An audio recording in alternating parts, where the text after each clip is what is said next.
I, 18F, recently had to give up my inheritance from my grandfather to my older brother, Nate, 25M, because my parents insisted he needed it more.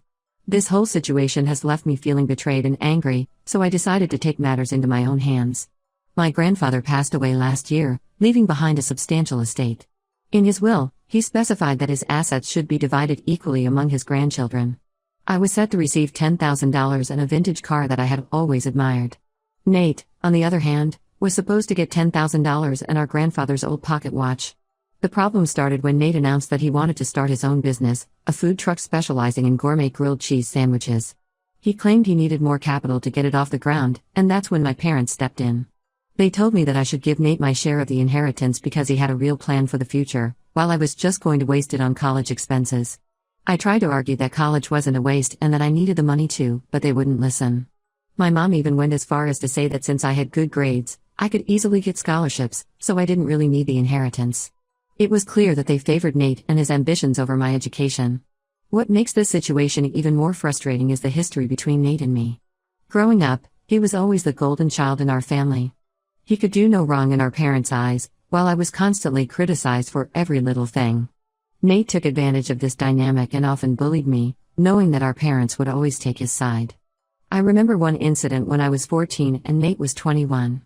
He had come home from college for the summer and brought some of his friends with him. They decided it would be funny to lock me in the shed in our backyard during a heat wave. I was trapped in there for hours, scared and dehydrated, while they laughed about it. When I finally managed to get out and told our parents, they brushed it off as a harmless prank and told me to stop being so sensitive. This pattern of behavior continued throughout our childhood and teenage years. Nate would constantly put me down, steal my belongings, and even sabotage my friendships by spreading rumors about me at school. Our parents never intervened, always making excuses for his behavior or blaming me for provoking him somehow. So, when they demanded that I give up my inheritance to Nate, it felt like the final straw. I initially refused, but then my dad threatened to cut me off completely if I didn't comply. He said he wouldn't pay for my college or support me in any way if I didn't help Nate out. Feeling cornered and afraid of losing my chance at education, I reluctantly agreed. The day I signed over my inheritance to Nate was one of the worst days of my life. I watched as he grinned smugly, knowing he had once again gotten his way at my expense. Our parents praised him for his entrepreneurial spirit while barely acknowledging my sacrifice. A week after Nate received my share of the inheritance, he threw a launch party for his food truck business. I wasn't invited, of course, but he made sure to send me plenty of photos from the event. The messages accompanying the pictures were full of backhanded comments like, "Thanks for your contribution, sis. Couldn't have done it without you. And too bad you missed out on all the fun. Maybe next time." His taunting messages pushed me over the edge. I knew I had to do something to get back at him, to make him face consequences for once in his life. That's when I remembered a secret Nate had been keeping from our family for years. When Nate was in college, he got involved with some shady characters and ended up participating in a credit card fraud scheme. He managed to avoid getting caught, but I knew about it because I overheard him panicking on the phone with one of his accomplices a few years ago. He had sworn me to secrecy, threatening to make my life even more miserable if I ever told anyone. Now, armed with this information, I'm considering exposing Nate's past criminal activities to our parents and potentially the authorities. I know it could ruin his new business and possibly land him in legal trouble, but a part of me feels like he deserves it after years of tormenting me and taking advantage of our parents' favoritism. Am I wrong for wanting to reveal Nate's secret and potentially ruin his business as revenge for being forced to give up my inheritance? I'm torn between feeling justified in my anger and worried that I might be taking things too far. Update 1: It's been 2 weeks since my original post, and a lot has happened. I want to thank everyone who took the time to respond and offer advice. After much consideration, I decided to go through with my plan to expose Nate's secret, but things didn't quite unfold as I expected. I started by anonymously tipping off my parents about Nate's involvement in the credit card fraud scheme. I created a fake email account and sent them a detailed message explaining what I knew, including dates and names of some of the people Nate had worked with. I also suggested they look into his old bank statements and social media activity from that time for proof. At first, nothing seemed to happen. My parents didn't mention receiving any email, and Nate was still going about his business as usual. I began to think that maybe they had dismissed the information as a prank or that their blind faith in Nate was so strong that they refused to believe it. However, about a week after I sent the email, I noticed a shift in the atmosphere at home. My parents were unusually quiet and tense, and Nate started spending more time locked away in his room. I overheard hushed arguments coming from my parents' bedroom late at night, but I couldn't make out what they were saying. Things came to a head 3 days ago when my parents finally confronted Nate. I wasn't supposed to be home, but I had returned early from a friend's house and overheard the entire confrontation from my room. My dad was yelling, demanding to know if the accusations were true. Nate tried to deny it at first, but as my parents presented more evidence they had uncovered, his lies began to unravel. I listened as Nate finally broke down and admitted to everything. He explained how he had gotten involved with the wrong crowd in college and how the scheme had started small but quickly spiraled out of control. He claimed he had only participated for a few months before realizing how dangerous it was and cutting ties with the group. What surprised me most was my parents' reaction. Instead of the unwavering support Nate usually received, they were furious. My mom was crying, saying she couldn't believe he would do something so reckless and illegal. My dad was more angry than I'd ever heard him, telling Nate that he had betrayed their trust and put the entire family at risk. The argument went on for hours, with Nate pleading for forgiveness and my parents cycling through stages of anger, disappointment, and disbelief. At one point, my dad brought up the food truck business, asking Nate if he had used any of the fraudulently obtained money to fund it. Nate swore he hadn't, that all of that was in the past, but my parents seemed skeptical. As the night wore on, I heard my parents discussing what to do next. They were torn between reporting Nate to the authorities and trying to handle it within the family. They worried about the legal consequences for Nate but also feared that staying silent might implicate them if the truth ever came out. The next morning, an uncomfortable silence hung over the house. Nate stayed in his room, only emerging to use the bathroom. My parents looked exhausted and conflicted. When they saw me, they tried to act normal, but I could tell something had shifted in their perception of our family dynamic. Later that day, my mom pulled me aside and asked if I knew anything about Nate's past activities.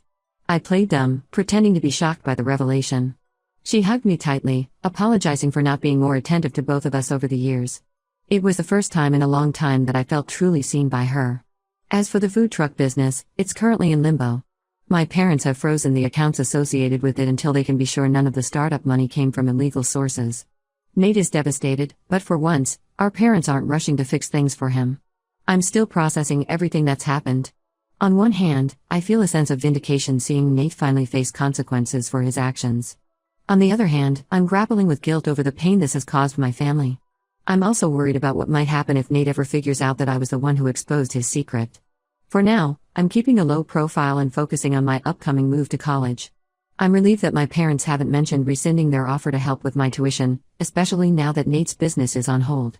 I'll update again if anything significant happens, but for now, I'm trying to navigate this new, tense family dynamic one day at a time. Update 2. It's been about a month since my last update, and the situation with my family has taken some unexpected turns. I'm currently writing this from my dorm room at college, where I moved in last week, earlier than planned due to the tensions at home.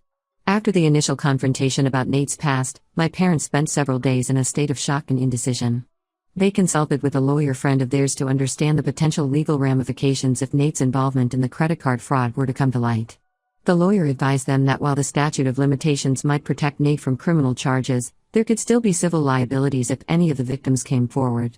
This information seemed to push my parents towards trying to handle the situation privately. They told Nate that in order to avoid potentially ruining his future, they would help him make amends, but with strict conditions. First, they insisted that he sell the food truck and use the money to start paying back what he had stolen, even if the victims were unaware. They also demanded that he seek counseling to address the issues that led him to make such poor decisions in the first place. Nate, realizing the gravity of the situation, agreed to their terms. He seemed genuinely remorseful, which was a new look for him. Over the next couple of weeks, he worked on selling the food truck and all the equipment.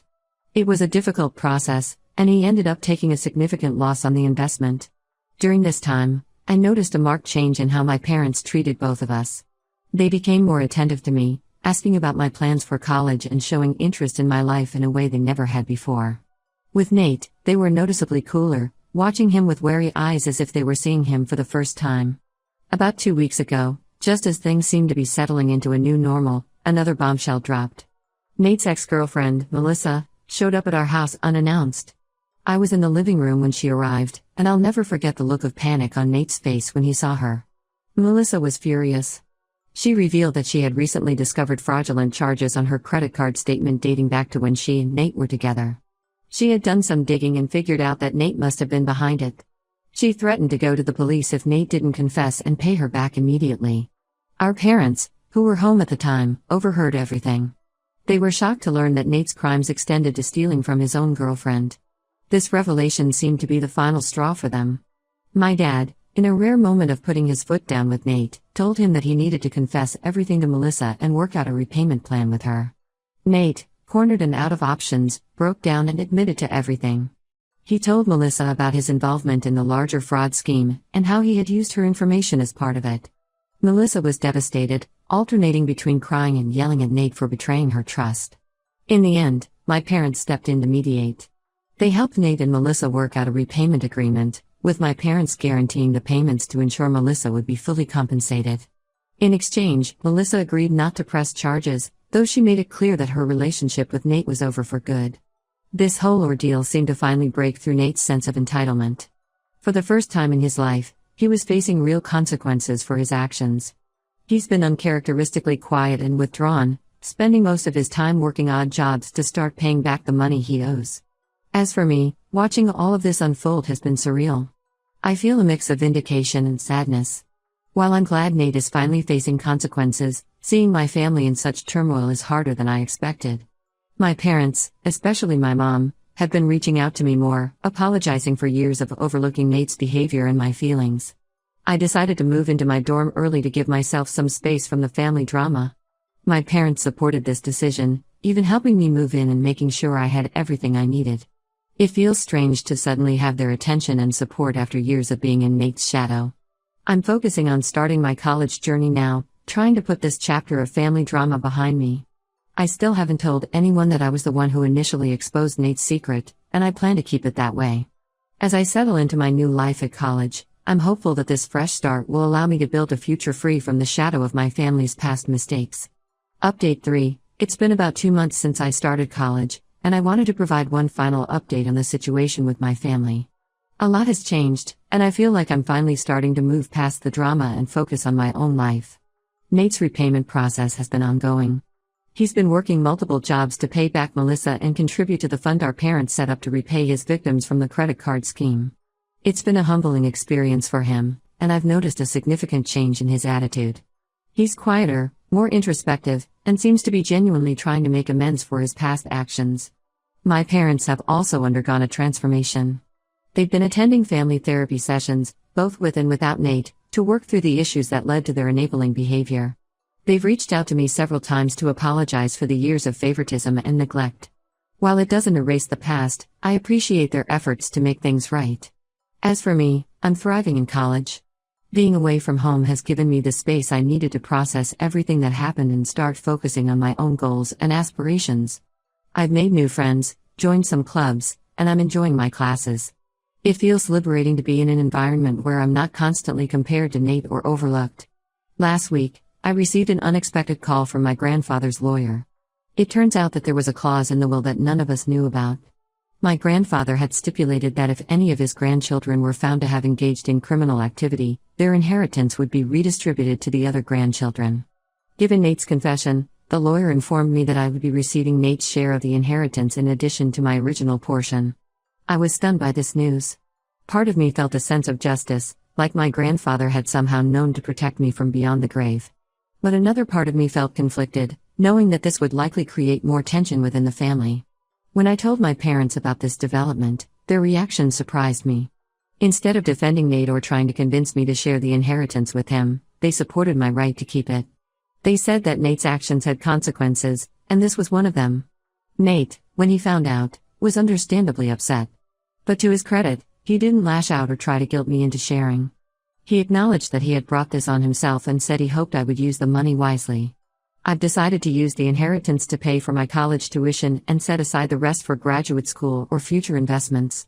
It feels empowering to have this financial security, especially knowing that I won't have to rely on my parents or worry about student loans. As I reflect on everything that's happened over the past few months, I realize that exposing Nate's secret had far-reaching consequences that I couldn't have anticipated. While it led to a period of intense family turmoil, it also sparked necessary changes and brought long-buried issues to light. I'm cautiously optimistic about the future of my relationship with my family. We're all learning to communicate better and respect each other's boundaries. I'm not sure if Nate and I will ever have a close sibling relationship, but we're at least on civil terms now. For now, I'm focusing on my studies and embracing the opportunities that college offers. I'm grateful for the chance to forge my own path and create a life that isn't defined by my family's past mistakes. Whatever the future holds, I feel better equipped to face it on my own terms.